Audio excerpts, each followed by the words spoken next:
La neurociencia como campo de conocimiento tiene la misión de estudiar la organización y el funcionamiento del cerebro desde una perspectiva interdisciplinaria que busca explicar el comportamiento humano. Nosotros, me imagino, o por experiencia, les puedo decir que por la mayoría que estamos inscritos en la maestría, pues tenemos algo, podido dar cuenta que las neurociencias han tenido gran auge en los últimos en los últimos años, ¿no? Ahora en los documentos que revisamos, en los nuevos documentos que revisamos de la educación, pues se mencionan ya las neurociencias y se le está dando un peso muy importante a la educación socioemocional. Entonces, bueno, pues la base de todo esto, pues es iniciar conociendo las características que tenemos como personas, que son características maravillosas que nos van a distinguir del resto de los seres vivos, pero sobre todo, pues aquí, como bien decía hace rato el maestro Manuel, pues todo va a partir de las relaciones familiares, ¿no? De esos vínculos afectivos que nosotros vayamos a, más bien que hagamos dentro de nuestra familia a lo largo de toda esta clase, y quien ya ha tenido oportunidad de revisar la guía de estudio, pues se da cuenta que vamos a analizar a la persona y a la familia, cómo esto favorece muchísimo el desarrollo no solo social, sino también del cerebro. Por lo tanto, pues estos descubrimientos pues relacionan el campo de las neurociencias con la totalidad más bien de la vida humana. Por eso es que vamos a analizar todos los aspectos internos, los factores externos, y casi todo se va a centrar en este tema de las emociones y de los sentimientos, porque es ahí donde van a partir todos los otros conceptos, ¿no? Y que son, la verdad, apoyan o contribuyen muchísimo a funciones tan importantes como la cognición y el razonamiento. Entonces, todo eso es lo que vamos a estar analizando aquí. El objetivo de la asignatura es comprender a la persona como estructura, ambiente y mediadora del aprendizaje, así como del desarrollo y transmisión de la cultura al individuo. Ese va a ser nuestro objetivo y es lo que vamos a tratar de ir explicando. También, bueno, la guía de estudio está conformada por 4 lecciones, que aquí la podemos observar, y por lo tanto la estructura de esta videoclase pues es irnos en orden, lección por lección, y rescatando lo esencial. Sí les quiero comentar que, bueno, en la guía de estudio, a mí se me hace muy, muy interesante porque trata de explicarnos todos estos procesos cerebrales y la química del amor, etcétera, desde la raíz. O sea, viene, la verdad, sumamente explicado todos estos procesos. Sin embargo, sí quiero hacer la aclaración que para efectos prácticos y por cuestiones de tiempo, pues traté de rescatar lo más relevante de cada una de las lecciones, ¿no? Todos aquellos conceptos que a ustedes les puedan servir más para poder realizar sus ejercicios, sus prácticas, o quien decida al final de la videoclase realizar la evaluación única, pues también tengan la información necesaria y relevante. Bueno, pues sin más preámbulo, vamos entonces a iniciar con la lección 1, que nos va a hablar sobre la integración del ser humano. Y aquí, para avanzar acertadamente sobre el conocimiento del humano, es necesario concebir al ser humano como una sola realidad. Es decir, como personas tenemos muchas características, muchos aspectos, elementos que nos conforman, y que en muchas ocasiones pues es necesario separarlos para poder estudiarlos, ¿no? Pero en realidad quiero que todos nosotros nos imaginemos de que todas esas características que vamos a ir analizando a lo largo de esta materia, pues están así, entrelazadas. O sea, no pudiéramos separarlas, no pudiéramos prescindir de alguna de ellas, porque están totalmente combinadas, ¿no? Yo cuando hablo de esto, de que somos una unidad y que debemos de reconocer todas esas características maravillosas, pues me gusta imaginarme como esas bolitas de plastilina que tenemos de muchos colores y que después las vamos revolviendo, ¿no? Y que marcan, que hacen una sola bolita y que a lo mejor hasta pueden crear un solo color, puede ser hasta un color único, pues es precisamente lo que pasa al ver al ser humano como una sola realidad, ¿no? Bueno, pero para poder lograr esta para poder concebir al ser humano como una sola realidad, es importante dejar atrás algunas ideas que gracias a las nuevas investigaciones pues nos hemos dado cuenta pues que ya quedaron obsoletas, ¿no? O que no son correctas. Entonces, una de estas ideas pues es la dicotomía formada por cuerpo y mente, que es lo que conocemos como el error de Descartes, en el que Descartes veía de manera independiente el cuerpo y la mente, ¿no? Como dos entes totalmente pues independientes uno del otro, ¿no? Como si la mente, así yo me lo imaginé cuando leía el tema, como si la mente fuera algo que estuviera flotando encima de nuestra cabeza. Pero pues hoy no, hoy sabemos que la mente es una función del cerebro y pues el cerebro es parte del cuerpo, por lo tanto tenemos que verlos también como una unidad. Eso es muy, muy importante. También otra idea que tenemos que dejar atrás, pues es la dicotomía entre la razón y la emoción. Durante muchos años se ha querido verlas por separado, se quiso verlas por separado, pero pues no, hoy nos damos cuenta y pues yo creo que la mayoría, ahora les digo con esto nuevo que estamos viendo en la educación, estos cambios que se está viendo, que realmente son dos cosas que también van totalmente de la mano, porque ahora sabemos que si algún alumno o nosotros mismos como adultos necesitamos emocionarnos con ese conocimiento para entonces aprender mejor. O sea, ya no es de que ahorita nada más concéntrate, no hables, no te muevas, no rías, no nada, sino que va muy de la mano con la emoción. Hay una frase que a mí me gusta mucho que dice, lo que no te emociona no te mueve. Yo lo llevo mucho pues al campo educativo, porque el día de hoy pues tenemos que ajustarnos, ¿verdad?, a los cambios que ha habido en el mundo, en la sociedad, y entonces pues es importante que lleguemos a las aulas y emocionemos a los chicos, porque eso va a permitir que nosotros captemos su atención, captemos mejor su percepción, y entonces nos interesemos ante su propio aprendizaje. Y eso va a facilitarnos mucho las cosas. Por eso es una idea que tenemos que tener clara, que razón y emoción de verdad van de la mano. Y les repito, a lo largo de la explicación de los diferentes temas de esta asignatura, pues vamos a ir reconociendo esa importancia de las emociones en nuestra vida. Permítanme aquí, tengo un pequeño detallito técnico.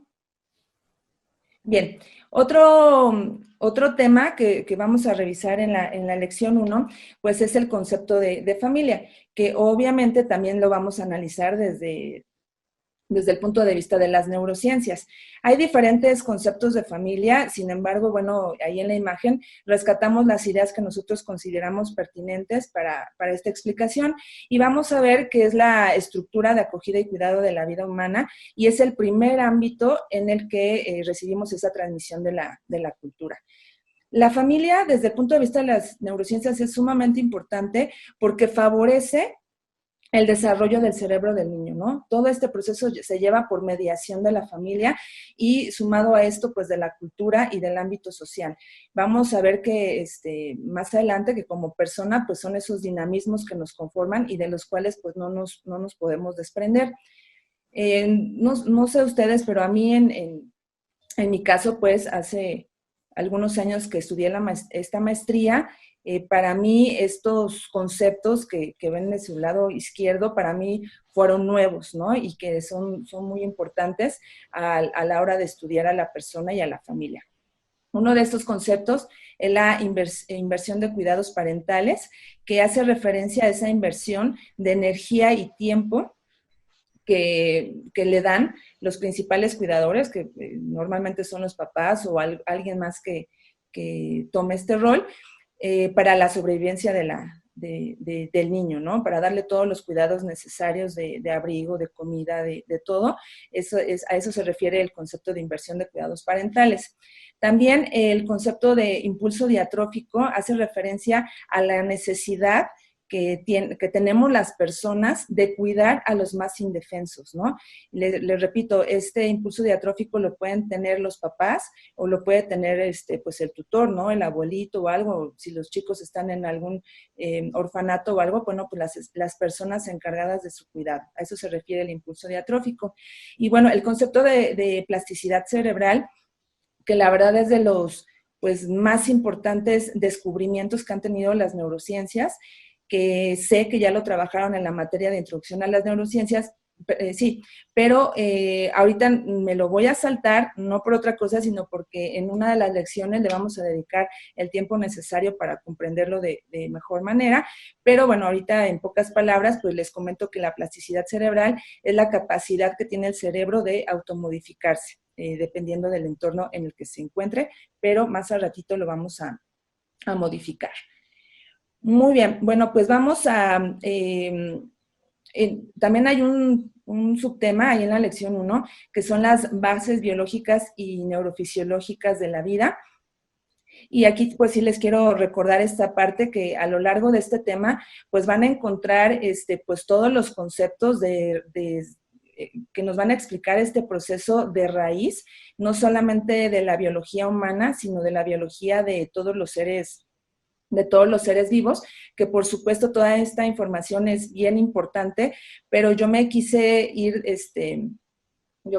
directo digamos, al resultado de todos estos procesos, ¿no? Que son las emociones, que son los sentimientos y conceptos que vamos a ver como neuronas espejo o la empatía.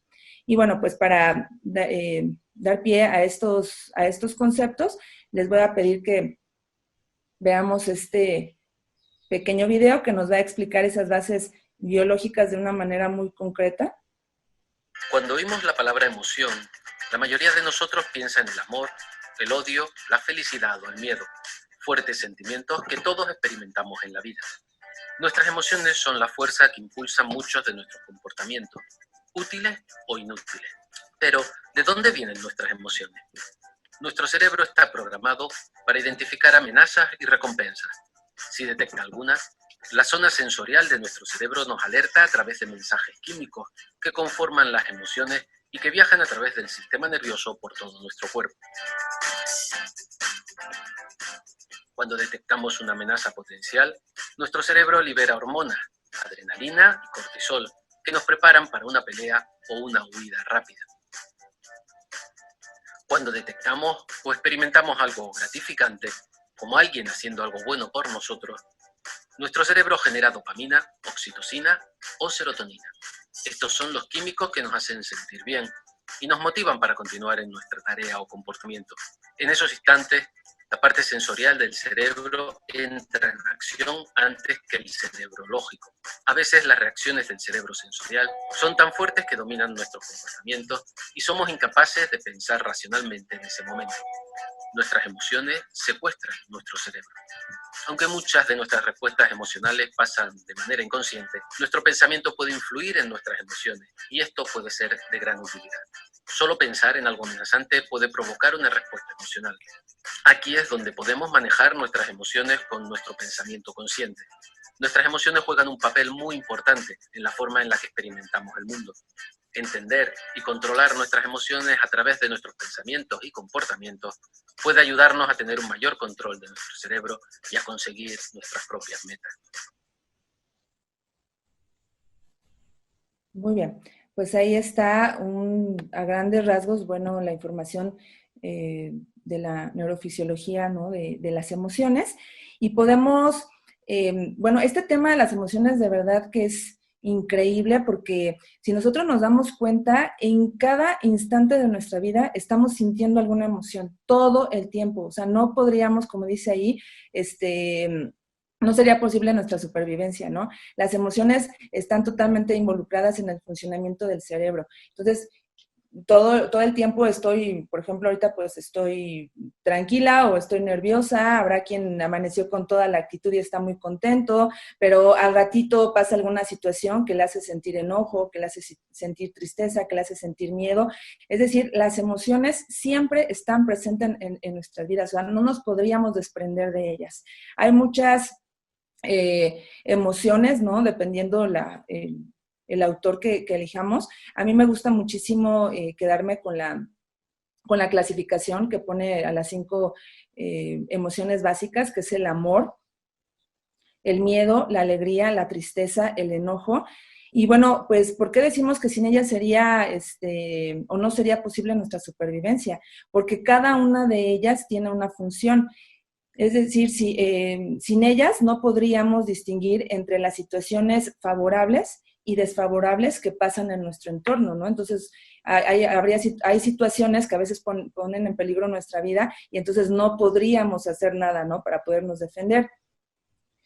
Cada una de las emociones tiene una función muy importante. Por ejemplo, el miedo tiene la función de ponernos alerta, ¿no? Cuando de repente estamos frente a alguna persona o vamos por algún lugar, en nuestro cuerpo empieza a tener muchas reacciones, ¿no? Y aquí, como decimos, la expresión, ¿no? Se me enchina la piel, empezamos a sudar, etcétera, ¿no? Cada uno de nosotros tiene que ir identificando qué pasa en nuestro cuerpo cuando sentimos las diferentes emociones. Que si estoy enojado, pues empiezo a sentir que se me entume aquí la cara o se me duermen las manos. Dice una amiga, ¿no? Por ahí, pues me hierve el buche, haciendo referencia a que pues empieza a sentir toda la emoción en el estómago, en fin. Entonces, cada una de las emociones nos va a permitir ponernos en alerta o nos va a permitir disfrutar de los diferentes momentos de nuestra vida. Y ahorita ustedes simplemente hagan la prueba, ¿no? De cómo se sienten en este momento, qué emoción están sintiendo. Habrá, les digo, que quien se levantó súper contento, habrá quien esté todavía así medio enojadillo, ay, es que nos levantaron bien temprano, la clase fue muy temprano, en fin, pero todo el tiempo estamos teniendo alguna emoción. Entonces, esto es algo que como está con nosotros de manera permanente, con nosotros de manera permanente, pues es por eso que tenemos que aprender a reconocerlas en nosotros, ajá, y que por supuesto están inmersas en todos pues sí, en todos los procesos, en todas las etapas de nuestra vida. Aquí también es bien importante reconocer su importancia en la toma de decisiones. Las emociones, ya veíamos al principio, la emoción siempre va de la mano de la razón. Entonces, estas están involucradas en la toma de decisiones. Por eso, pues no en vano, muchas veces nos comentan que no tomemos decisiones cuando estamos enojados o cuando estamos tristes, porque obviamente hay ciertas emociones que pueden nublar esa razón. También las emociones influyen muchísimo en funciones importantísimas como la cognición, la percepción, la atención, la formación de ideas, y está muy ligado al amor. Esa es la emoción principal y es la que va a mover definitivamente toda nuestra vida, y el amor, como lo vamos a ir viendo en el transcurso de la asignatura, el amor es lo que va a favorecer el desarrollo de nuestro cerebro, el sentir amor es capaz de reestructurar incluso nuestro propio cerebro, ¿no? Que ya iremos analizando poco a poco. Bueno, sumado a las emociones, permítanme aquí un segundito, está también, perdón, le di un traguito, están los sentimientos, ¿no? Que vamos a hacer la diferencia. Esa emoción y sentimiento, aunque se parecen mucho y aunque son parte de un mismo ciclo, no lo son, no es lo mismo. La emoción, pues vamos a ver que son como cuestiones momentáneas, es cuestión de instantes, son esas sensaciones que ya les decía hace un momento que perciben nuestro cuerpo y que las sentimos en ese instante, pero que después, ya que pasan por un proceso en el que ya intervienen pues algunos pensamientos, recuerdos y demás, entonces ya se convierte en el sentimiento. La diferencia, pudiéramos decirlo, por decirlo de alguna manera, entre emoción y sentimiento, pues puede ser que el sentimiento es más estable y la durabilidad también, ¿no? Que ya es más extensa, porque es como que perdura un poquito más en nuestro ser y nos hace que recordemos incluso algunas emociones, ¿no? Que hayamos podido olvidar. Entonces, bueno, pues el sentimiento es la consecuencia o es lo que le sigue de la emoción. Eso es lo relevante de este concepto. Y pues hemos llegado a un tema sumamente importante en nuestra naturaleza humana, que son las neuronas espejo, y que la verdad es de los principales hallazgos de las más recientes investigaciones, y que la verdad pues han hecho la diferencia, ¿no? cómo percibimos al cerebro, ¿no? Y el desarrollo del mismo. Bueno, pues estas neuronas, híjole, déjenme ver cómo empezamos, porque de verdad que son una maravilla. Vamos a ver que se activan cuando realizamos una acción y cuando vemos a alguien que la realiza. Estas neuronas espejo nos permiten empatizar con otra persona e interpretar sus intenciones o entender qué pretende hacer. O sea, es decir, nosotros aprendemos o estas neuronas espejo junto con las emociones, pues han permitido, ¿no? Esa supervivencia porque dan cuenta de cómo el cerebro se ha ido desarrollando, ese nivel que ha ido alcanzando, ¿no? Nuestro cerebro. Entonces, las neuronas espejo son aquellas que nos permiten percibir la emoción que tiene la otra persona, ¿no? Es interpretar sus intenciones, incluso es ponernos en esa alerta. Las neuronas espejo son aquellas que me van a permitir que cuando llego con una amiga, pues yo puedo llegar súper contenta, ¿no? Hola amiga, ¿cómo estás? Y que se me nota la emoción y que se me nota la sonrisa, pero si mi amiga, ¿no? Me contesta, pues bien, amiga, pues ahí la llevo, ¿no? Pues pues por el día de hoy aquí todavía estoy. Y entonces con su tono de voz pues que da uno a entender que está triste, que está desanimada, ustedes obsérvense, ¿no? Y de verdad es algo, pues, que lo vivimos en automático y que muchas veces no lo vemos así o no lo concientizamos, pero como inmediatamente nuestro tono de voz cambia, nuestra postura cambia, cómo nos reflejamos, ¿no? Con la respuesta de nuestra amiga, y entonces, pues, terminamos también nosotros así como, ay, a ver, amiga, ¿no? Pues platícame, ¿qué pasó? O sea, toda esa alegría que traíamos, pues ya quedó atrás. Estas neuronas espejo, pues, nos permiten también, al igual que las emociones, pues, ponernos en alerta y protegernos. Son algunas, es lo que nos hace que, por ejemplo, cuando vamos por la calle, de repente sentimos que, a mí me ha pasado, ¿no? Que siento que alguien va atrás de mí, volteo, con el simple hecho, con una mirada muy rápida de ver la cara de la persona, si se puso nerviosa cuando volteé, etcétera. A mí luego, a través de las neuronas espejo, yo puedo percibir y entonces empiezo a sentir. Y es cuando digo, no me dio buena espina esta persona, entonces me voy a meter a la tienda, me voy a atravesar, me voy a echar a correr. Y sin embargo, hay ocasiones que con el simple hecho de voltear a ver a la persona decimos, no, pues se ve tranquila, se ve que no hay ningún problema y seguimos caminando como si nada, ¿no? Estas neuronas espejo pues tienen su peso, o han podido desarrollarse más bien gracias a la cultura, porque la cultura se ha convertido en el nuevo genoma. Es decir, sin estas neuronas espejo hubiéramos tardado muchísimo más en lograr esa evolución, ¿no? Porque la evolución no solamente es por procesos fisiológicos, sino que aquí en esta asignatura vamos a estar viendo constantemente que esa evolución fisiológica forzosamente va de la mano con la cultura, porque somos por naturaleza seres sociales. Entonces, estas neuronas han permitido esa evolución y esa adaptación al ambiente en toda la historia de la humanidad. Y estas neuronas espejos son tan importantes que hay uno de los estudiosos de todo esto, que es Ramachandran, pues está convencido de que son las responsables del aprendizaje social, de la imitación y la transmisión de destrezas y actitudes, o incluso de las palabras. Entonces, bueno, vamos a ver un pequeño video para que nos quede pues más claro este tema de las neuronas espejo.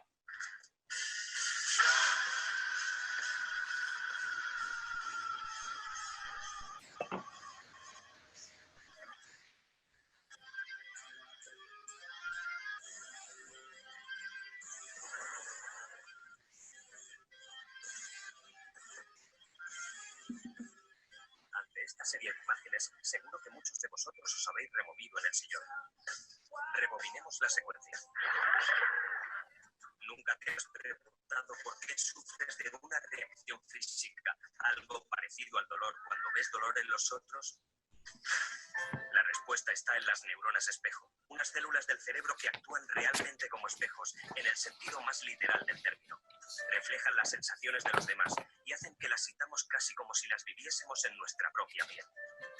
Si no fuera por ellas, no existiría el cine ni el teatro. Nadie se estremecería ante el trabajo de los actores que se besan o lloran o acometen proezas heroicas. Tampoco existirían los libros que nos hacen vivir vidas ajenas. Ni habría seguidores de los equipos de fútbol, ni retransmisiones deportivas televisadas. Pero las neuronas espejo no se limitan a hacernos disfrutar en nuestros ratos de ocio. Nos pasamos el día intentando entender el mundo, percibiendo las emociones de los demás y simulándolas en nuestro interior. Y es que las neuronas espejo no descansan. Interpretan hasta los más insignificantes detalles musculares de las personas que nos rodean, de forma automática, informándonos de cómo se sienten a cada momento. Si pusiéramos un mimo delante de un mono, este se aburriría un montón.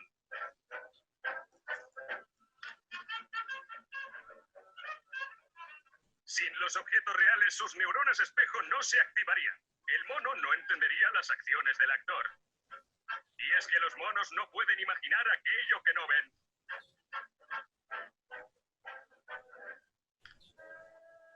Nosotros, los humanos, somos muy diferentes. Al contrario que los primates, somos capaces de creernos cosas que sabemos que no existen. De hecho, Maestra Nayeli, por favor, ¿puedes pausar el video? Sí, claro. gracias.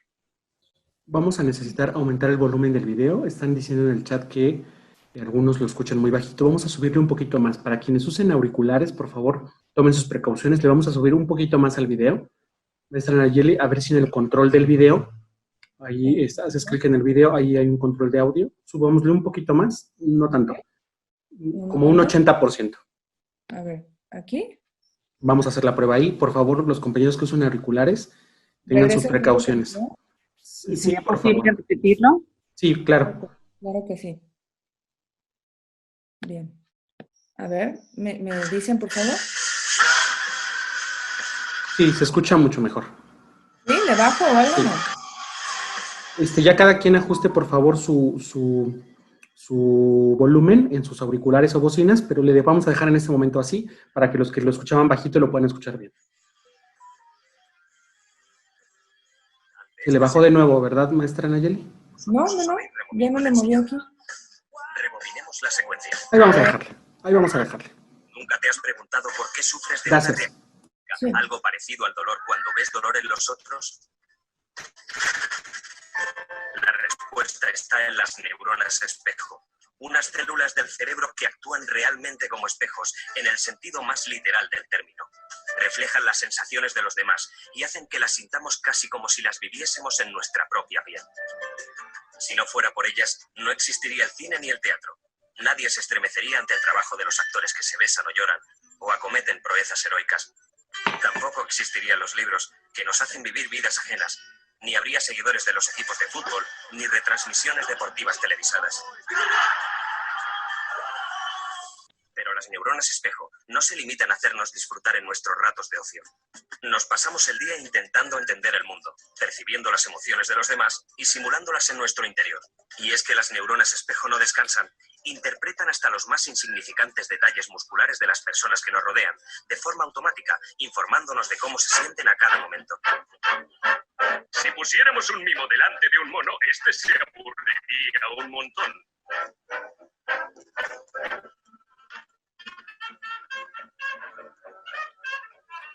Sin los objetos reales, sus neuronas espejo no se activarían. El mono no entendería las acciones del actor. Y es que los monos no pueden imaginar aquello que no ven. Nosotros, los humanos, somos muy diferentes. Al contrario que los primates, somos capaces de creernos cosas que sabemos que no existen. De hecho, nos encanta hacerlo. Gracias a nuestra extraordinaria imaginación podemos comprender los estados mentales de los demás, simulándolos en nuestro cerebro y sintiendo lo mismo. Esto es lo que llamamos imitación y es la base de las relaciones humanas. La imitación nos permite ser empáticos y entender a los otros. Es nuestra manera de conocer el mundo que nos rodea. Por tanto, podemos concluir que la imitación es una sofisticada forma de inteligencia. Muy bien. Bueno, pues ahí está el tema de las neuronas espejo, que vemos su importancia en nuestras relaciones interpersonales. Y además, bueno, pues vemos cómo pues están también muy de la mano con el concepto de empatía. Este concepto es fundamental y es tan importante que, como dice ahí en las letritas negras, pues nos ayudó a convertirnos en la especie más exitosa sobre la Tierra, la única con la capacidad de controlar su entorno. La empatía es ese sentir con el otro, ¿no? Es esa frase que hemos escuchado mucho, es ponernos en los zapatos del otro, es poder comprender qué está sintiendo, ¿no? Y poder entonces crear ese vínculo que nos va a permitir pues también llegar a un mayor compromiso con las otras personas. Démonos cuenta cómo es uno de los dinamismos que tenemos las personas, que es esa parte social, pues también, ¿no? Es parte de nuestra naturaleza. Nosotros, como seres humanos, no llegamos a esta vida en solitario. O sea, ya desde que nacemos, ya somos parte de una familia, ya somos parte de una comunidad. O sea, siempre estamos necesitando del otro. O sea, no hay un bebé que pudiera sobrevivir por sí mismo, ¿no? La verdad es que pues moriría a las pocas horas. En todas las etapas de nuestra vida siempre necesitamos de las otras personas, de esas relaciones que tenemos con las otras personas. Incluso, ¿no? Todavía en la actualidad, en algunos países, pues hay personas que se van a vivir a las puntas de la montaña, y aún así requieren, ¿no?, del contacto con otras personas, pues para poder sobrevivir, ¿no?, para ciertos aspectos que tienen que resolver. Entonces, todas estas relaciones interpersonales sanas las vamos a lograr a través de la empatía, ¿sí? A través de ese compromiso que nosotros establezcamos con las otras personas. Esto es lo que, como dice ahí también, nos ha permitido sostenernos unos a otros en la vida, no solamente como individuos, sino también como grupo y como especie. La empatía, pues, va muy de la mano también con el tema del amor, porque pues eso también nos ha permitido sobrevivir. Vamos a ver que el amor, pues, realmente segrega tantas sustancias en nuestro cuerpo que la verdad tiene pues grandes beneficios, ¿no? Entonces, la empatía es algo que siempre también tenemos que tener presente, porque siempre vamos a estar relacionándonos con el otro. Bien, pues aquí esta es una idea que van a encontrar en su guía de estudio, y que dice: la empatía es producida por esta preferencia genética, pero requiere experiencia. Aun cuando nuestra genética nos predispone a cuidar de otros, la empatía conlleva un largo proceso de interacción con los demás, ya que tiene su origen en nuestro sistema de respuesta al estrés, ¿no? Que también es un concepto que vamos a ver más adelante. Entonces, aquí nos tiene que quedar claro que la empatía es parte de nuestra naturaleza, pero que se va formando a través de nuestras experiencias. Bien, espero que aquí estamos terminando la lección 1 con estos temas tan importantes como son el de persona, familia, emoción, sentimientos, neuronas espejo y empatía. Les pido que si hasta este momento tuvieran ustedes alguna duda, alguna inquietud, las vayan anotando en el chat para que mis compañeros las vayan registrando y al final las podamos, pues le podamos dar respuesta. Bien, vamos a dar inicio a la lección 2, en la que vamos a ver el tema del amor y de la urdimbre. Y bueno, pues también, por supuesto, vamos a analizar el amor, ya no desde esa parte romántica como estamos pues acostumbrados, ¿no?, desde la literatura y demás, sino que lo vamos a analizar este concepto, esta emoción, desde las neurociencias. Y bueno, aquí en este tema vamos a ver cómo vive el cuerpo esta emoción del amor y todos los beneficios que tiene, ¿no? Este autor, que se llama Fredrickson, que siempre me trabo cuando lo pronuncio, pues ha enfocado muchísimo a estudiar pues todas aquellas emociones positivas, ¿no? Principalmente, todas aquellas que nos causan placer, que nos causan bienestar, que nos causan satisfacción. Y es aquí donde realmente ya está comprobado científicamente que cuando una persona vive en su día a día emociones positivas, aunque sea por lapsos cortitos, esto va a tener grandes beneficios en todo su ser, va a permitir un crecimiento en la vida de la persona en todos los sentidos. Las emociones positivas está comprobado, les digo científicamente, que incluso quienes mayormente las viven, pues son personas que se enferman menos o que pueden enfermarse, pero que enfrentan su enfermedad de una manera positiva y puede tener beneficios incluso para su recuperación. El amor obviamente va generando, en un momentito vamos a ver un video con todos los efectos que tiene, ¿no? En nuestro cerebro, en nuestro sistema nervioso y los beneficios que vamos teniendo a nivel pues fisiológico. Pero bueno, cuando nosotros, o sea, una emoción no se queda nada más en mí, ¿no? Como lo marca ahí el concepto de resonancia. Las emociones salen de mí, ¿no? Por eso también es muy cierto cuando decimos que las emociones se contagian y es verdad, ¿no? Lo que va a permitir el amor es generar esas relaciones que de preferencia sean positivas y sanas, porque eso es lo que va a ayudar a que nuestro cerebro se reestructure de tal manera que pues vamos a poder desenvolvernos mejor pues en el mundo, ¿no? Y tenemos que procurar que pues esas emociones que nosotros contagiemos pues sean positivas, porque vamos a ver aquí más adelante pues que en la bioquímica del amor, que también es algo que ustedes ya habían analizado en alguna otra asignatura, pues en esta bioquímica intervienen muchos otros neurotransmisores y varias sustancias hormonales. Pero pues igual, ¿no? Como les mencionaban, hay muchísimos neurotransmisores y ahorita pues nos vamos a enfocar en los principales, ¿no? Que son la dopamina, que es la responsable de ponernos alegres y entusiasmados, asegura la sensación de bienestar y es la responsable del carácter adictivo del amor.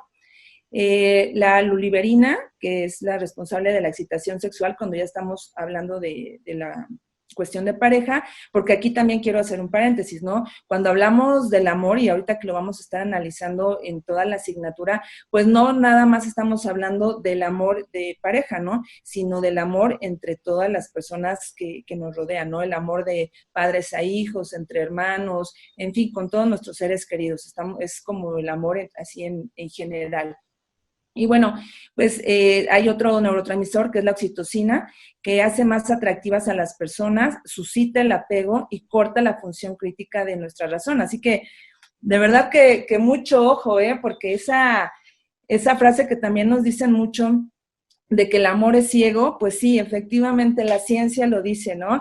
Cuando estamos iniciando ese proceso del enamoramiento, cuando estamos ahí ya empezando a conquistar a alguien y que empezamos a sentir esas maripositas en el estómago, pues efectivamente la oxitocina es la culpable de que nuestra razón no nos permita ver, ¿no? En algunas ocasiones, pues los defectillos, ¿no? Que pueda tener ahí la otra persona, porque pues eso hace que nosotros solamente veamos lo bonito, que nos quedemos con la emoción, ¿no? Con la sensación y que eso pues genere el apego. Entonces ahí pues mucho ojo. Por eso hay muchos estudios también científicos que dicen que, bueno, pues esta parte del enamoramiento, de todas estas emociones que sentimos, ¿no? Al inicio, pues tienen un lapso aproximadamente de 3 años. Y después de esos 3 años, pues no es que ya no amemos a la persona, sino que, bueno, pues ahí ya van a entrar otras situaciones, ¿no? De que se fueron creando a través de la relación, a través del compromiso, de la responsabilidad con el otro, y que, bueno, se mantiene el amor. A lo que nos referimos aquí es que, bueno, pues ya dejamos de sentir ciertas sensaciones en nuestro cuerpo. Entonces ahí mucho ojo. Y aquí es donde yo les puedo recomendar, al igual que mi compañera Elba lo hizo en su clase, los videos del neurocientífico Eduardo Calixto, que de verdad explica esta bioquímica del amor de una manera magistral, ¿no? Y la verdad explica padrísimo. A mí me gusta muchísimo las conferencias de este personaje. Bueno, pues vamos a ver este video para ver cómo es el proceso de estos neurotransmisores. Voy a asegurarme de que Una persona sí está promedio fuerte. cuando se enamora, el calor de su cara aumenta. Siente una leve presión en el pecho, mariposas en el estómago, experimenta temblores, tartamudeos, nervios, confusión al coordinar las palabras y un ritmo cardíaco acelerado. Cuando se acerca esa persona especial, nos sentimos felices, llenos de vida y optimistas. Pero cuando esa persona se va, nos sentimos nostálgicos, melancólicos y un poco tristes. Pero ¿por qué experimentamos estos síntomas tan peligrosos en nuestro ser? Estos síntomas son causados por nuestro cerebro, ya que cuando nos enamoramos se libera un cóctel de químicos conocidos como neurotransmisores, que son la adrenalina, la dopamina, la oxitocina, serotonina y endorfinas. Existen otros más que se liberan, pero nos enfocaremos en estos. Cada una de estas sustancias altera nuestro sistema nervioso de una manera específica. La adrenalina se libera cuando nuestro sistema nervioso se pone alerta de alguna amenaza. Esto no es extraño, ya que la amígdala se encarga de regular las emociones del miedo y el afecto. Así que tenerle un poco de miedo a la persona que te gusta es algo normal. La adrenalina nos provoca cambios fisiológicos, como dilatación de pupilas, aceleración del ritmo cardíaco y nuestra respiración, frena el movimiento de los intestinos por la sangre desviada a otras partes del cuerpo. He aquí por qué sentimos mariposas en el estómago. La dopamina cumple la función de activar el sistema de recompensa del cerebro, suministrando los sentimientos de gozo y refuerzo, provocando una sensación placentera al cumplir un objetivo. Cada vez que hacemos algo que nos gusta, se libera dopamina y aumenta la motivación para buscar más. La serotonina produce bienestar general, nos hace estar tranquilos y en general felices. Regula una gran parte de nuestro estado de ánimo e interviene con otras que están directamente relacionadas con la angustia o la ansiedad, que puedes llegar a experimentar en algún momento determinado. La oxitocina es responsable de que amemos, seamos felices, compasivos y amables. Promueve la creación de lazos de amistad y el establecimiento de relaciones sociales con otras personas. Y por último, las endorfinas, las cuales tienen como principal acción bloquear los detectores del dolor en el cerebro y actúan parecido a un analgésico, dando una sensación de bienestar. Nuestro enamoramiento produce estos químicos los cuales nos hacen sentir bien. Nuestra pareja activa estas reacciones cada que nosotros estamos en contacto. He aquí por qué cuando se va, experimentamos los sentimientos negativos. Como podemos ver, nuestro cerebro produce las sustancias químicas necesarias para elevarnos el autoestima, sentir euforia, vigor y alegría. Muy bien. Bueno, pues ahí es, el video retomó lo principal de la bioquímica del amor y vamos a ver también que hay muchas funciones que intervienen en este proceso del amor y de todas las emociones. Principalmente es en el sistema límbico y en la corteza prefrontal, ¿no? Es donde surgen las emociones.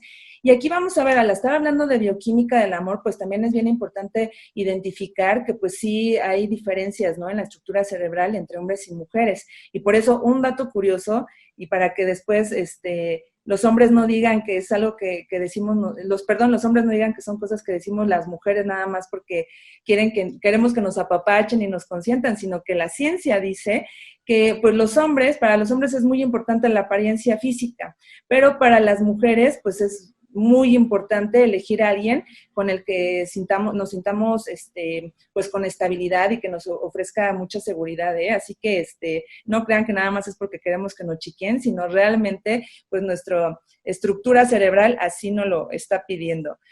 Bueno, pues es aquí donde terminamos con este concepto de la bioquímica, ¿no? Del amor, y que pues les digo, vamos a seguir analizando este concepto a lo largo de esta videoclase. Bien, otro concepto muy importante que también es uno de los que yo al estudiar esta maestría pues no conocía, no lo estudié en la licenciatura ni nada, es el de la urdimbre. Y bueno, la urdimbre pues tiene diferentes funciones y hay diferentes tipos de urdimbre, pero lo esencial para mí o lo elemental del concepto pues es entender realmente qué es, ¿no? O a qué se refiere. Y bueno, aquí nos vamos a ver que la urdimbre es un prieto tejido de inferencias transaccionales que se establecen entre el vástago recién nacido y la madre o personas tutelares en los primeros días de vida.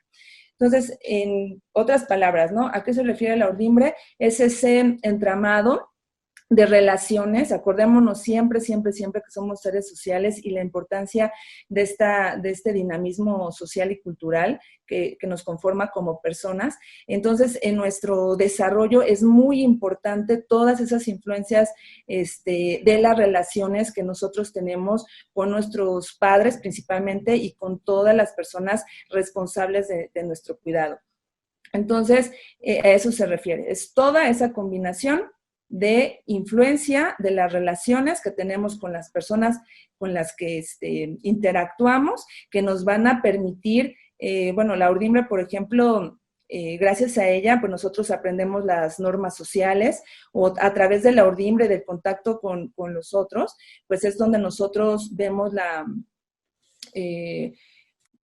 pues nuestra imagen, ¿no? Es donde aprendemos a reconocer nuestra propia imagen, ¿no? Dentro de la comunidad en la que nos desenvolvemos. Entonces, a eso se refiere a grandes rasgos la urdimbre.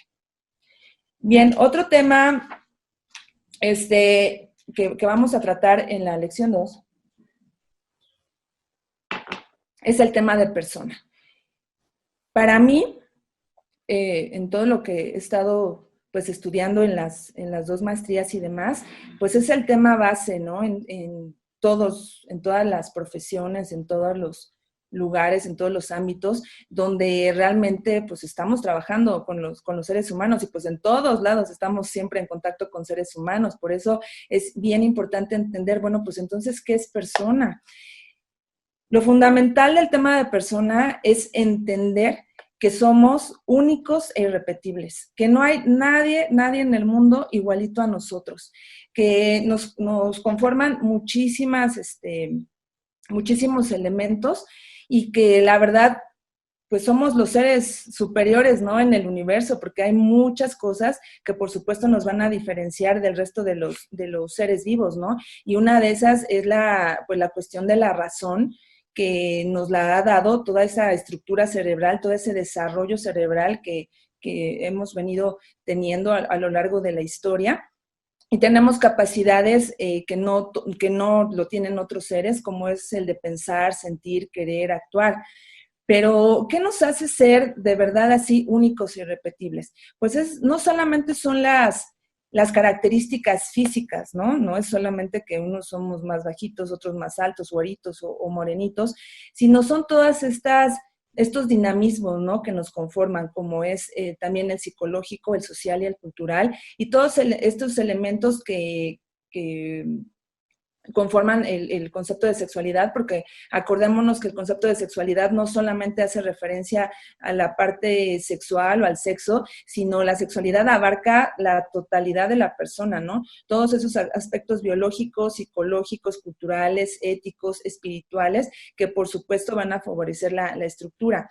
Entonces, bueno, esa combinación, como lo hablábamos al principio cuando decíamos que tenemos que ver a la persona, al ser humano como una sola realidad, pues lo mismo pasa. Nosotros podemos ser parte de una familia, puedes tener 2, 3 hermanos, pero, por ejemplo, yo, ¿no? Que tengo 4 hermanas, y cada una somos totalmente diferentes. Compartimos ciertos rasgos a lo mejor del carácter o del temperamento, pero pues somos diferentes o hemos aprendido a ver la vida de manera distinta al momento que cada una se ha ido desenvolviendo en diferentes contextos, con diferentes amistades, pues por las carreras que hemos elegido, en fin, ¿no? Toda esa serie de diferencias que vamos teniendo en nuestra vida, pues hacen un sinfín de combinaciones que hace que cada uno de nosotros realmente seamos únicos e irrepetibles, no solo físicamente, sino también en nuestro interior, ¿no? Entonces, bueno, hay un concepto que van a encontrar en la guía de estudio, que es el concepto del yo, que es ese adjetivo que solamente, o sea, lo podemos utilizar todos, pero solamente yo lo puedo utilizar para definirme, ¿no? Para poder, pues sí, reconocer mis propias cualidades, y el yo tiene distintos elementos que son los que están alrededor del circulito, lo que es la continuidad, la encarnación, la privacidad, la incrustación social, el libre albedrío y la conciencia de sí mismo. Y también al ser humano lo conforma esta originación, esta originalidad y este ser originante, que bueno, originación hace referencia a, bueno, pues a nosotros somos el resultado, ¿no?, de nuestros padres, ellos son los que nos dan nuestro origen. La originalidad es esta parte que yo les digo, cómo pues cada uno va formando su propio yo y vamos siendo auténticos, vamos siendo originales, no hay, les digo, nadie igualito, y originante porque nosotros también damos vida, ¿no?, también compartimos con el otro. Entonces, este tema de persona es fundamental y la importancia que yo le encuentro en el contexto familiar, la verdad es que tenemos que tenerla bien clara esta cuestión porque como padres, pues tenemos que ver a nuestros hijos de manera distinta. O sea, no es que los querramos a uno más y a otro menos, no, simplemente pues cada uno de nuestros hijos tiene su propio temperamento, su propio carácter, y el identificar estas características que estamos analizando aquí, pues nos va a permitir saber cómo voy a tratar a uno de mis hijos y cómo voy a tratar al otro. Amarlos igual, pero en el trato, es a lo que me refiero. Vamos a tener un hijo que va a ser un poquito más rebelde, que vamos a necesitar estarle insistiendo para que se sienta a hacer la tarea, que lo vamos a tener que regañar o le vamos a tener que poner alguna sanción para que se anime a sentarse a hacer la tarea, pero vamos a tener al otro hijo que sin necesidad de decirle nada, él solito se va a sentar, va a hacer su tarea y no vamos a tener ningún problema. También es importante identificar, pues hablando del contexto familiar, pues también conocer que pues mi esposo, mi esposa o mi pareja, pues no va a pensar igual que yo, no va a sentir igual que yo, no va a resolver las cosas igual que yo, porque pues todo eso tiene que ver con nuestra propia pues mismicidad, ¿no? Entonces por eso identificar estas características es fundamental.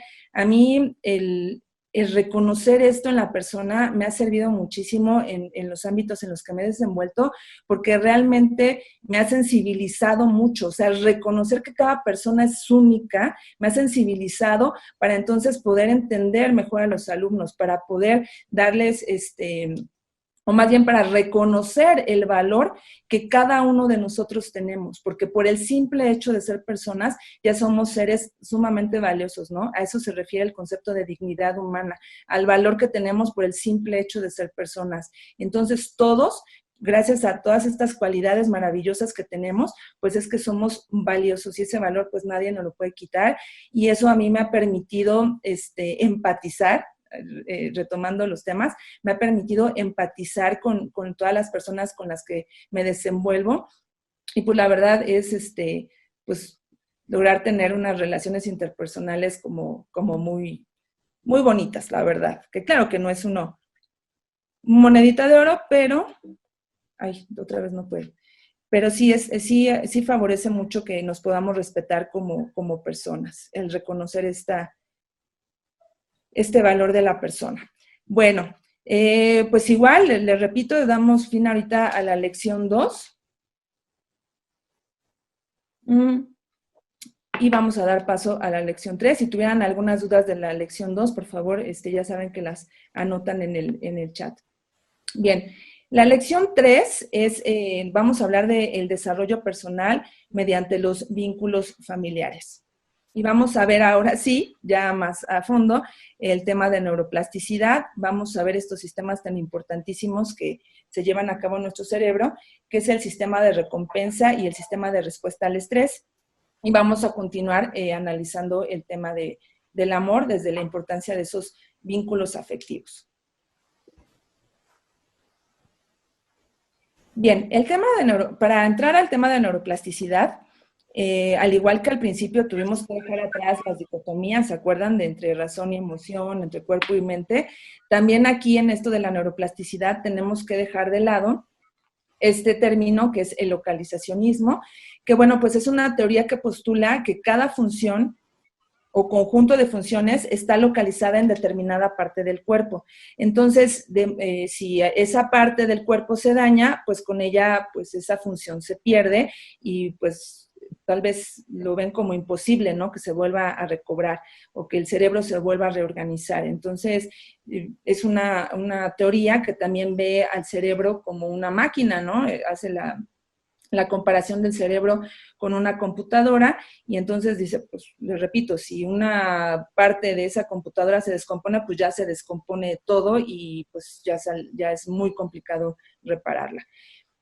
Pero pues también, afortunadamente, gracias a los nuevos descubrimientos, ¿no?, de las neurociencias, pues surge este concepto de la neuroplasticidad, que ya lo hemos comentado, es la automodelación, perdón, del cerebro, o la automodificación que va teniendo el cerebro, pero esta modificación cerebral, esta parte fisiológica, pues no se puede dar así solita, así como si nada, ¿no? Que se falla una parte, pues ya solita se va a ir recuperando, no.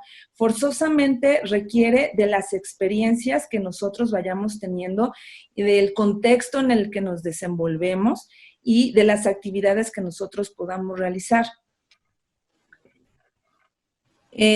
Aquí, bueno, si alguien antes de la videoclase tuvo oportunidad de checar la evaluación final, no la evaluación única, ¿no?, que es la opción que tienen ahorita, no, sino la evaluación final, ahí ustedes pueden elegir, para realizar su actividad, pueden elegirla entre dos casos, ¿no? El caso de la niña psicópata que se llama Beth y el caso de los niños huérfanos de Rumania. Yo sí quiero enfocarme un poquito en analizar ahorita uno de estos casos para poder ejemplificar este concepto de neuroplasticidad. Bueno, pues voy a retomar el caso de la niña Beth, que, bueno, voy a resumir pues la historia, aunque ustedes ahí van a encontrar el video y toda la información del caso. Me disculpo de antemano, ¿no?, si de repente le quito o le pongo un poquito a la historia, pero bueno, me voy a tratar de ir a la esencia. Esta niña Beth, junto con su hermano más chico, cuando tenía ella 1 año, muere su mamá.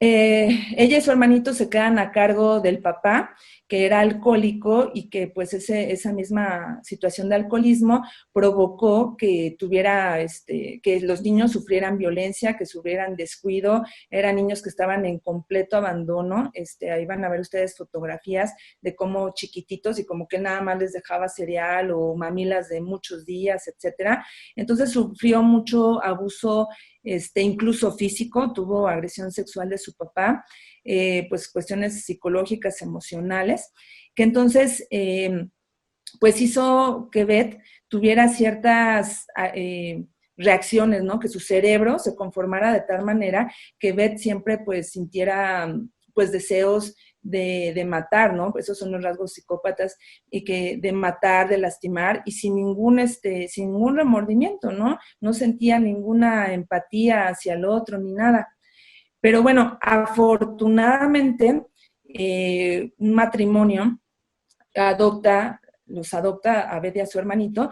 Entonces, pasan de estar en un contexto lleno de violencia y de agresión a un contexto en el que ya reciben toda la atención, en la que ya reciben todo el cuidado, en la que ya reciben muchísimo amor de parte de sus padres adoptivos.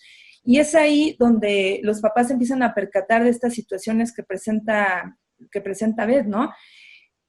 Y se ven en la necesidad de buscar apoyo profesional.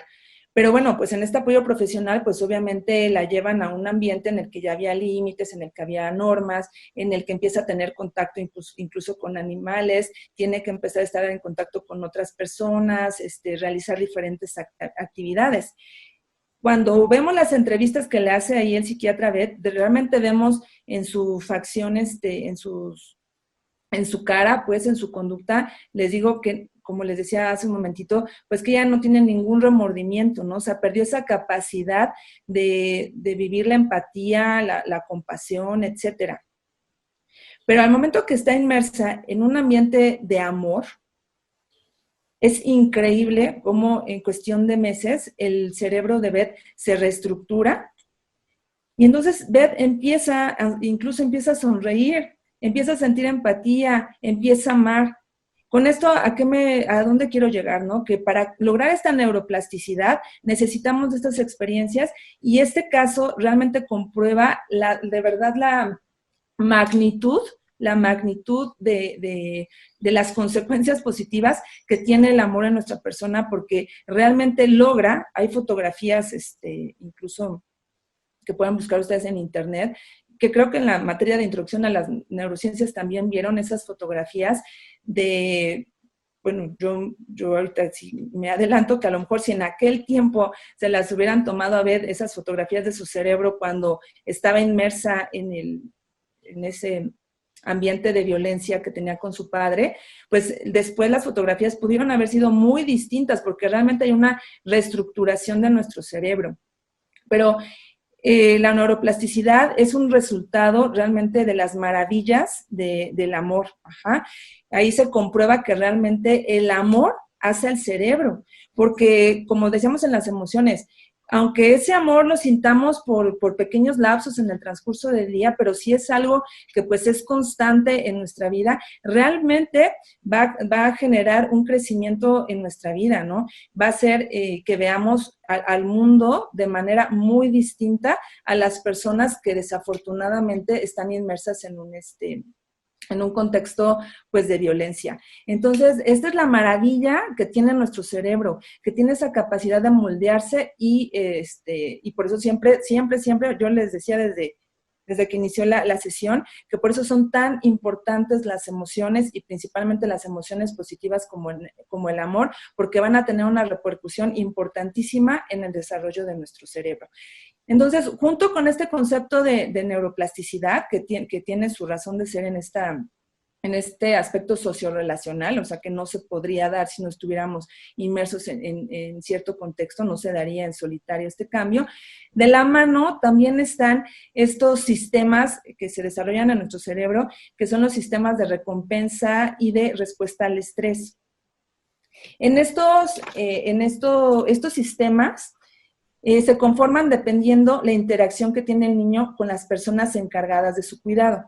Por eso son muy importantes las experiencias tempranas, ¿no? Todas esas experiencias que tenemos en los primeros años de nuestra vida son fundamentales porque van a conformar el cerebro, porque, van a servir como templadores para moldear las futuras respuestas que nosotros tengamos ante el contacto humano. La falta de estas interacciones evitará la formación de conexiones entre las células de nuestro cerebro superior, y eso va a dificultar enfrentar de manera adecuada las tensiones en nuestra vida adulta. Incluso cuando en los primeros años de nuestra vida, en los primeros meses, vivimos, ¿no? Varias experiencias estresantes. Bueno, pues esto puede ocasionar un daño permanente como le pasó a Beth.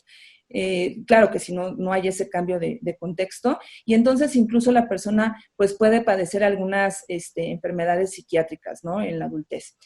Por eso la importancia de las emociones positivas, porque al tener una crianza coherente con esas emociones positivas, los lóbulos frontales del niño empezarán a trazar caminos cerebrales esenciales que con el tiempo le permitirán calmar estados de alarma, ¿no? Ira, miedo, angustia, separación, nacidos de nuestro cerebro inferior.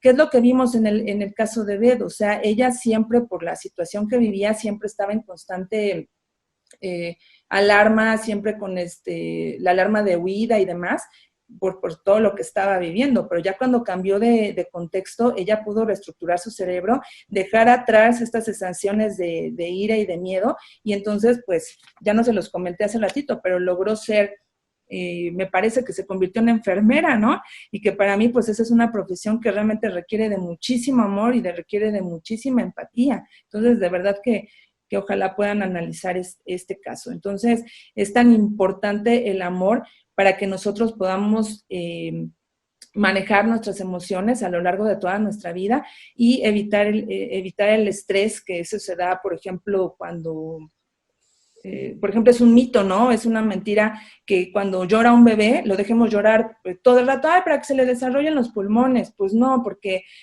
esa sensación de llorar y no recibir atención alguna, pues genera estrés en el niño. También lo van a ver en el caso de los niños huérfanos de Rumania, ¿no? la persona que relata este caso, dice, a mí se me hizo impactante llegar a un orfanato con 500 niños y que se escuchara un silencio total. Pues sí, porque los niños lloraban y lloraban esperando una respuesta, ¿no? De cuidado, de atención, de cambio de su pañal, de la comida, pero pues al no ver respuesta, porque pues ahí obviamente llevan sus tiempos y demás, pues los niños se fueron estresando y se fueron acostumbrando a eso y pues no lloraban. O sea, ya no lloraban para expresar sus necesidades. Entonces, y fue lo que al final generó en ellos, pues que no pudieran lograr esa madurez social, incluso tener problemas con el lenguaje y tener ya de adultos, pues problemas graves en su autoestima y incluso de depresión y de ansiedad. Entonces, esta es la importancia de los sistemas de recompensa o cómo funcionan estos sistemas de recompensa y de respuesta al estrés. Muy bien, pues ya vamos avanzando, ya vamos casi en la recta final, ya estamos llegando a la lección 4, en la que vamos a hablar del desarrollo del lenguaje. Vamos a iniciar viendo este video para poder entender este proceso.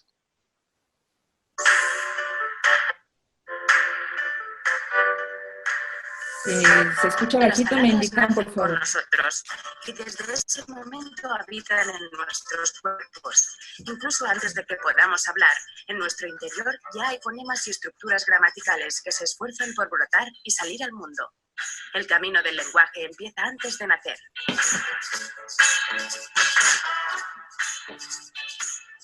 En las 3 últimas semanas de gestación, el feto humano ya memoriza sonidos del exterior. Al salir al mundo, el nuevo ser humano ya muestra predilección por la voz de su madre y por el idioma de su entorno. Hace tiempo pensábamos que veníamos a este mundo con un disco duro en blanco que la cultura se dedicaba a rellenar. Hoy sabemos que en lo que respecta al lenguaje, el disco duro que es nuestro cerebro viene ya formateado con su propio código. Nosotros estamos empeñados en desentrañar ese código, craquear el código de cómo somos capaces de leer palabras, ¿no? Manuel Carreiras es el director del BCBL, un centro de investigación dedicado al estudio del lenguaje. Desde que se creó en Donosti hace 1 año y medio, el BCBL ha reunido científicos de todo el mundo para emprender el desafío de entender qué sucede en nuestro cerebro cuando nos comunicamos con palabras. Disponen de la tecnología más puntera para estudiar la mente a tiempo real, algo que hace unos años era totalmente impensable. La investigación en centros como estos tiene una aplicación inmediata importante. Por ejemplo, pensemos en chicos que tienen trastorno específico del lenguaje. Si nosotros conocemos mejor cómo funciona el lenguaje, vamos a estar en mejor disposición de ayudar a esos chicos. O los disléxicos, por ejemplo. La aproximación a los disléxicos de hoy en día no es la misma que hace unos años. Hoy en día se sabe que la dislexia tiene un alto componente genético, ¿no? No es que los chicos sean tontos, es que los chicos tienen un problema y ese problema no es culpa de ellos, es que, bueno, pues la genética les ha jugado, la naturaleza les ha jugado esa mala pasada, ¿no? Entonces, lo que tenemos es que entender mejor cómo funciona eso para ayudarles mejor. No solo estudian los casos patológicos, también estudian el desarrollo normal del lenguaje. En el laboratorio de bebés del BCBL se preguntan cómo un bebé es capaz de distinguir al cabo de pocos meses su lengua de un ruido cualquiera, o incluso 2 lenguas distintas.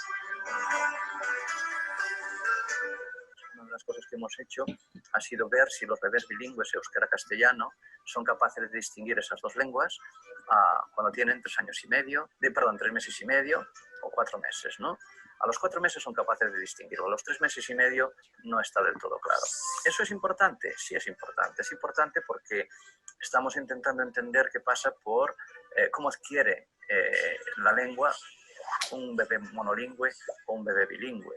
Y es importante para entender los mecanismos. ¿Por qué? Pues porque el euskera y el castellano son bastante parecidos en términos de fórmulas fonológicas, pero son muy distintos en términos de sintaxis y eso nos puede decir en qué medida los bebés cogen unos indicios o cogen otros indicios.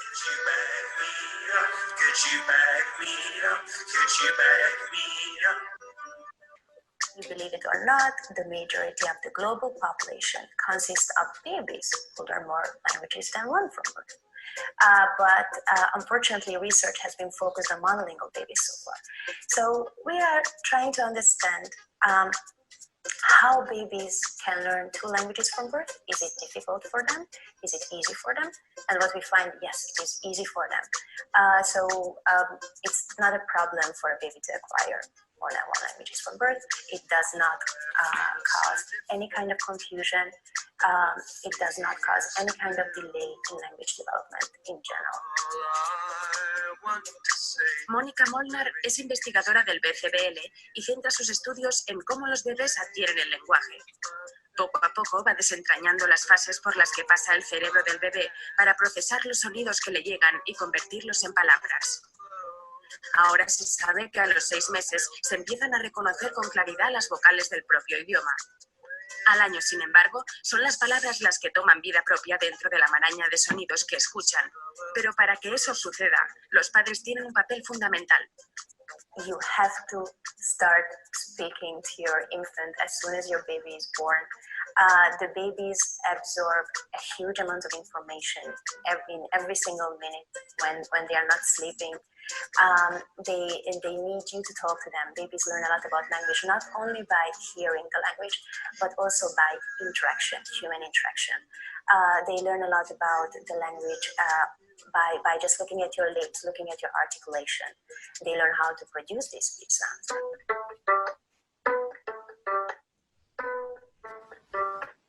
Un bebé aprende un idioma de una forma completamente diferente a un adulto. Nacemos con un enorme abanico de posibilidades para percibir todo tipo de sonidos, pero durante el primer año de vida, ese rango se estrecha a los sonidos propios de las lenguas que nos rodean. Un bebé aprende una lengua deshaciéndose de los sonidos que no usa su entorno. Por eso aprenden tan rápido. Cuando de adultos nos apuntamos a un curso de idiomas, sin embargo, nuestro cerebro debe adquirir nuevos sonidos y por eso nos cuesta mucho más. Si nosotros entendemos qué es lo que hace el cerebro de una persona cuando aprende una segunda lengua, lo mismo, estaremos en mejor disposición de crear herramientas para el aprendizaje de esa lengua.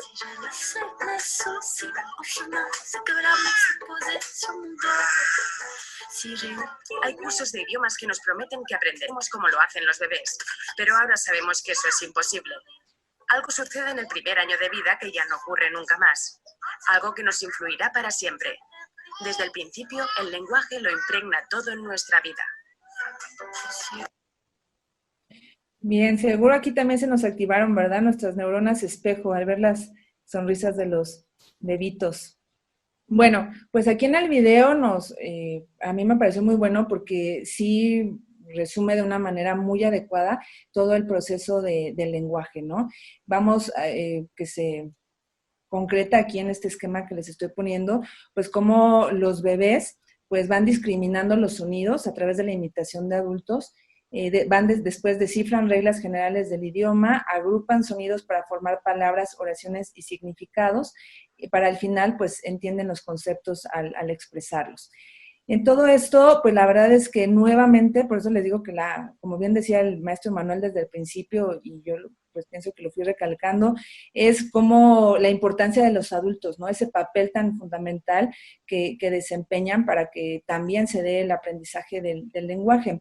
En la guía de estudio, de verdad, que van a encontrar toda la explicación así paso a paso de cómo se da este proceso, pero pues les repito, ¿no? Para efectos de aquí de la clase, lo más importante de rescatar sobre este tema es entender que pues nosotros sí nacemos con una capacidad para aprender, nacemos con esa capacidad fonológica, pues para ir comprendiendo, como decía en el video, ¿no? Esos sonidos, esos símbolos, pero es a través de la imitación, a través de lo que vamos observando de nuestros padres o de las personas que nos cuiden, que es que nosotros realmente vamos a adquirir ese lenguaje, ¿no? Nuevamente aquí es estar inmersos en una familia, tener ese contacto con otras personas, pues va a generar en nosotros que logremos esta capacidad del lenguaje. Y vamos a ver realmente quien esté en aulas, principalmente de preescolar y todo eso,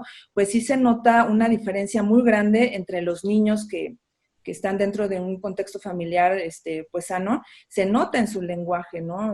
Bueno, y en muchas otras cosas, en su motricidad y demás, pero pues sí les cuesta un poquito más de trabajo hablar, o se tardan un poquito más en hablar cuando están en contextos familiares pues no tan adecuados. Y bueno, pues con esto yo podría concretar este tema del lenguaje, que sería lo fundamental, y daría paso a, bueno, con esto terminaría la lección 4, ahí por favor sigan anotando sus dudas, y vamos a regresarnos entonces acá.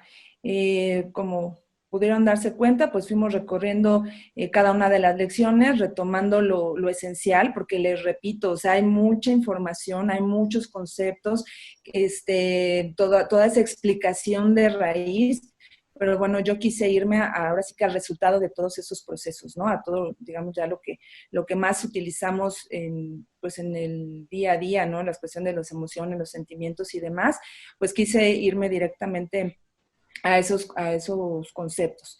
Sin embargo, pues ojalá y los invitamos a que den lectura a la guía de estudio para que puedan tener toda la información.